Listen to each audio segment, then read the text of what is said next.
ऐका तर महत्वाचा आणि मोठा अपराध म्हणजे भागवताची संस्कृत वाणी प्राकृत केली आणि देववाणी होणारा वेदोच्चार प्राकृत करून वेद विटाळले यांनी. यात मी काय केलं? ज्ञानदेवानेच नाही का म्हटलं? वेद अत्यंत कृपण झाला, त्रिवर्णाचे कानी पडले, स्त्री शूद्रांधिकासी अबोला धरून ठेला अध्यात्म. त्यांच्या ज्ञानाला केवळ उजाळ देण्याचे कार्य करीत आहोत. पण ही तुमची उजळणी आम्हाला मान्य नाही.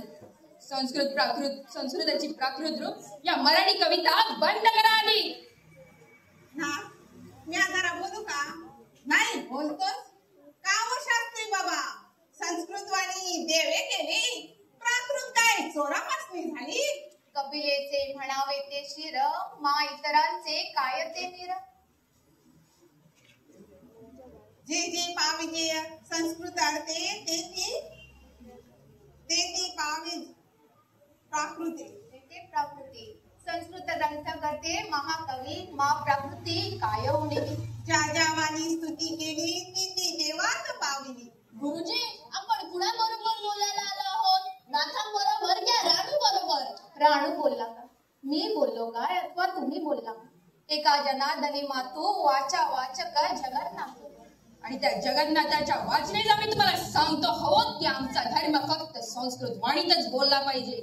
पण शास्त्री बुवा, काशीच्या पंडित स्वामींनी तर चतुश्लोकी भागवताच्या प्राकृत टीकेला मान्यता दिली आहे.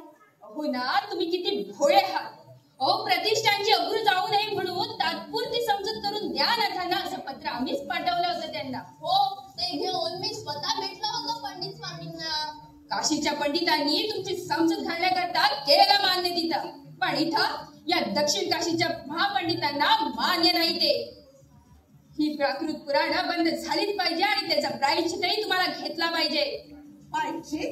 अहो